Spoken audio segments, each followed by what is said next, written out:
Welcome back to the Hoedown Showdown. I'm your host, Tom Quiet, and that was New Mexico by Chloe Jones. How's it going today, Chloe? It's good. How are you?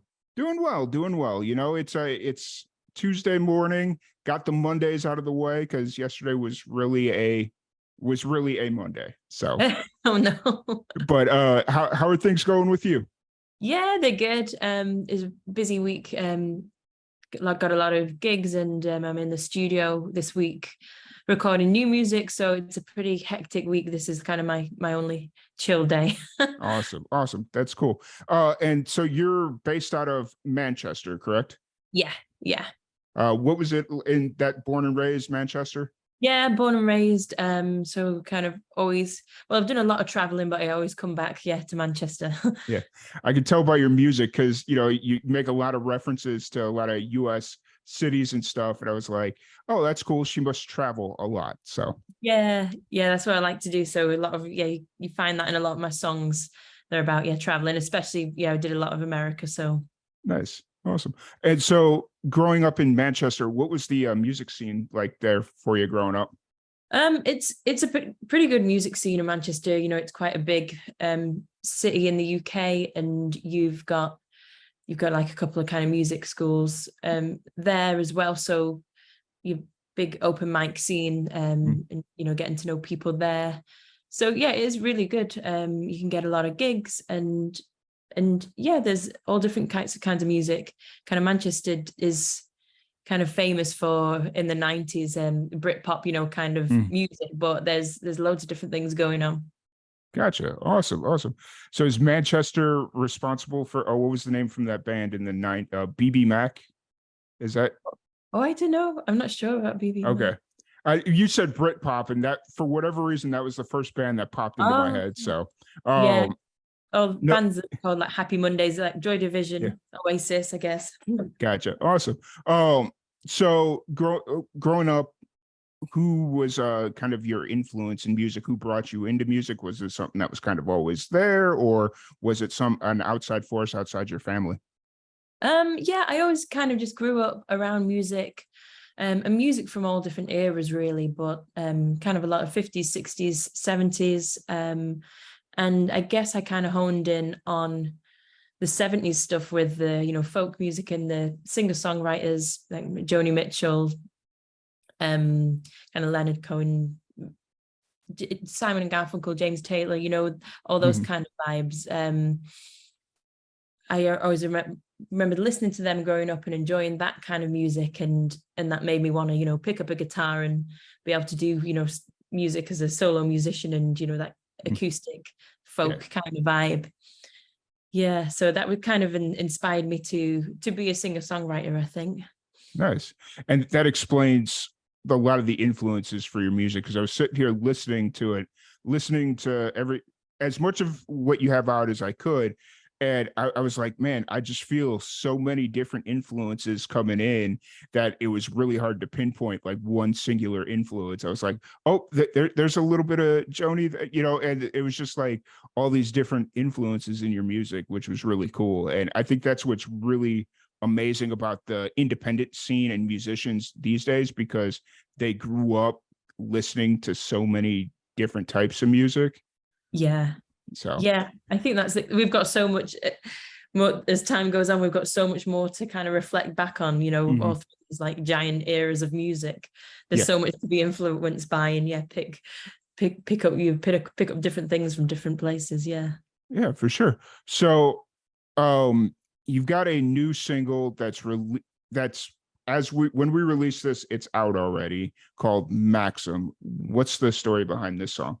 So Maxim is a story. It was kind of inspired by, like I said, I get inspired by travel a lot and Mhm. places I go to, but I also love to read and, kind of love literature. So that inspires me. And some of the songs I write. So Maxim was kind of influenced by the book Rebecca by Daphne du Maurier. He's a character in the book, and I won't give too much away because it's a bit of a thriller, Yeah. suspense story if you've not seen it. But it's because there's an Alfred Hitchcock film Mm. and modern one as well, and obviously the book. But it kind of ends it ends on a bit, usually books end, and everything's Mm. rounded off, but it kind of ends a bit, oh, what happens now? Yeah. So, and there's been a couple of books written about, that kind of idea of what happens now. So my song was Maxim is kind of a version of that, like a follow on from the book. Awesome. Awesome. And how long has this song been in the works for you? Is it something you've been working on a while, or? I think I started writing it quite a while ago. It was one of the, I have loads of notepads of half written songs. Mhm.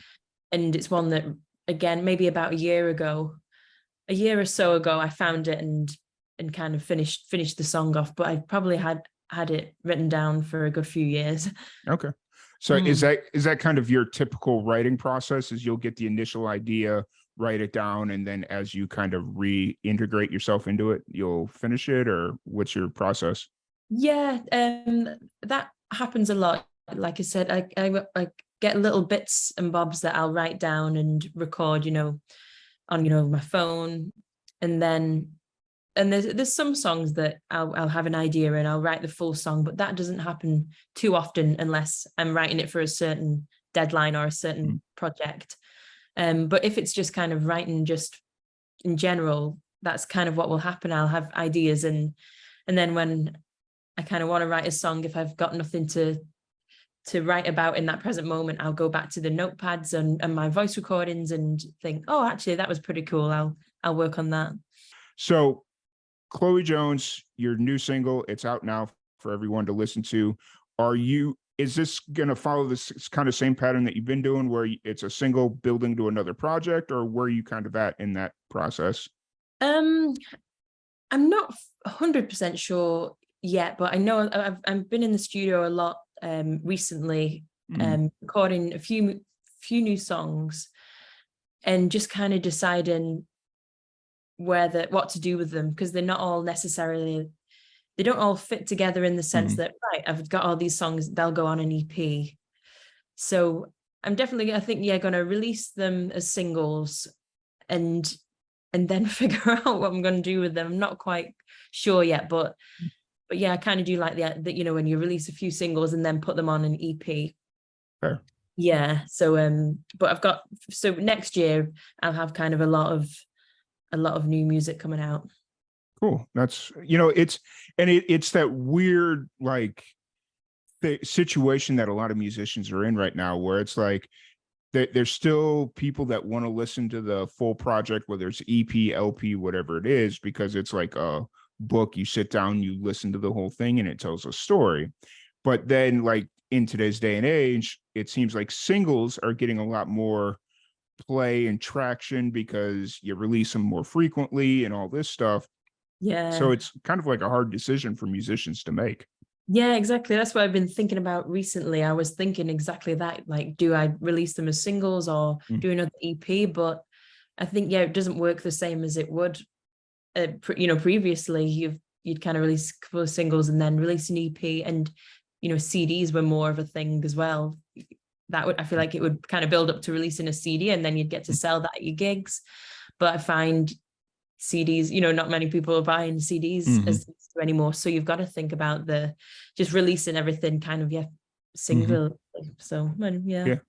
And vinyls are starting to make a comeback, or I guess they're making a comeback, but they're so expensive to print because nobody really prints. Like, there's only a handful of places that actually print. So, and it's like, that's a huge gamble. Like, you got to buy, I'm sure, I don't know what the minimums are anymore for vinyls, but if you got to buy like 100 minimum for them to print, it's like, that's $2,000, $3,000, like US dollars, pounds, whatever it is.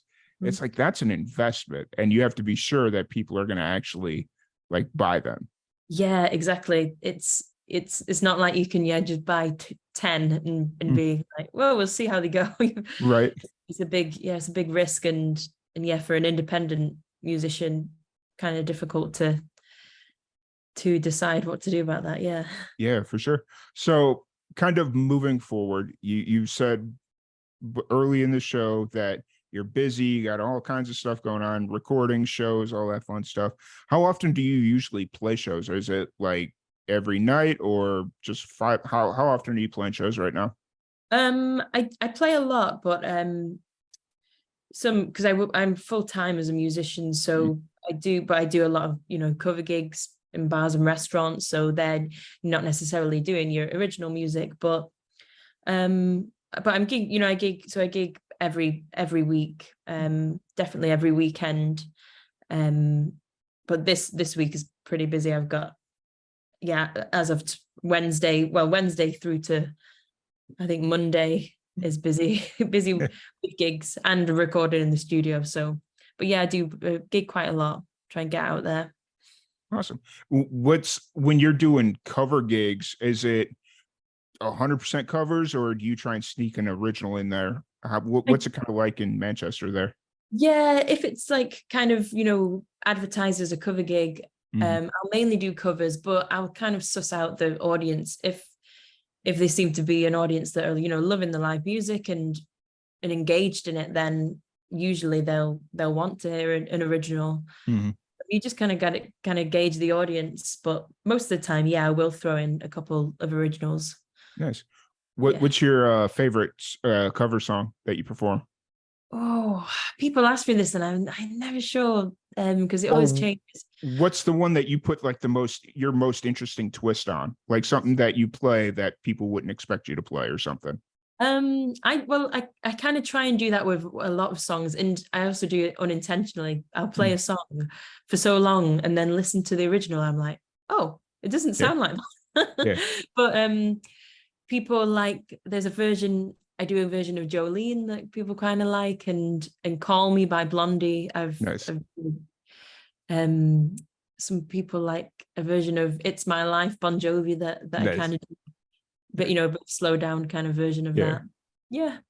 Nice. I got a buddy that lives up out in New Mexico. Because the Mhm. reason I picked New Mexico was because I lived there for 4 years, and I was just Oh, like, cool. oh, wow, that's just nothing connected to it, but it was just like it was an interesting to see a song Yeah. called New Mexico. But I got a buddy that lives out in New Mexico.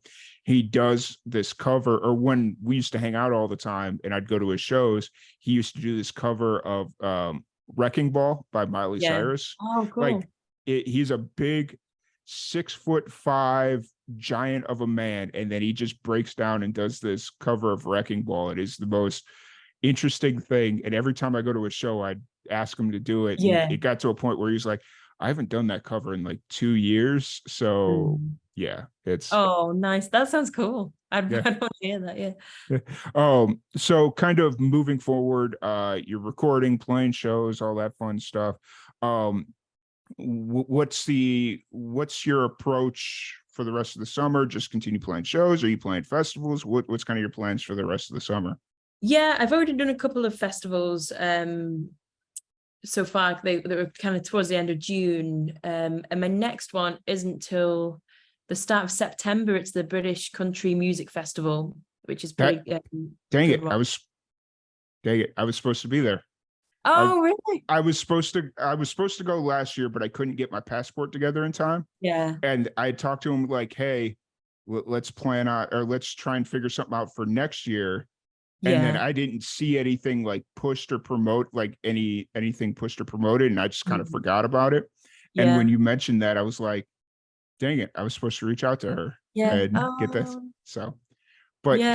that's like all the way up in Blackpool, and I have to fly Mhm. into London, and it's like, oh man, that's a Yeah. trip. But It would be a lot, yeah.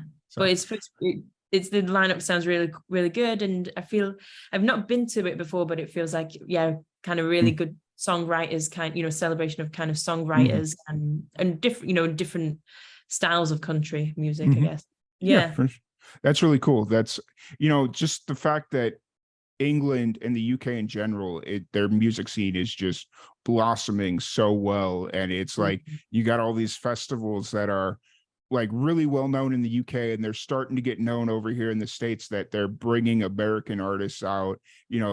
Just all the stuff that y'all are like the country is doing out there is really cool, especially in the country scene. Like the country Exactly. music Yeah. scene is really blossoming right now. Yeah, it's blossoming and it's like a tight scene that they're always seeming to try and make that connection with America, you know, get American acts over here, and I guess in exchange do a bit of Yes. exchange Yeah. in the arts. Yeah. Yeah. It's just unfortunate that it's so hard to like get gigs because of like politics and all that stuff that we won't get Yeah. into, you know, just all that stuff. But yeah, that's really cool. I'm glad to see, having followed the UK scene over the last 5 years or so, it's just really cool to see how much it's grown over the last Yeah. 5 years. Oh, cool. Yeah. So awesome. So if anybody wants to check out your music, catch a show, interact with you on social, any of that fun stuff, where's the best place to find you? So most things are Chloe Jones Music. So, you know, Instagram, Chloe Jones Music. My website is chloejonesmusic.co.uk. I always post, you can find pretty much everything there. You know, I've got my gig dates. You can contact me through there. Got my, you know, my music links to all my other social media. I'm on Spotify, Apple Music, all the things you can usually find me. Yeah, Chloe Jones Music. Awesome. Well, Chloe, it was absolutely amazing to sit down and chat with you. I'm really glad that we got this chance to sit down and meet a little bit, and I'm really excited to see what you got coming out in the future, all your new music, and excited to listen to, you know, keep listening to Maxim and keep supporting you. So it's absolutely, I'm honored to have sat down and chat with you. Oh, thank you so much. Yeah, it's been great. Once again, thank you everybody for hanging out with us. We'll be right back after this last song by Chloe Jones called Crocodile.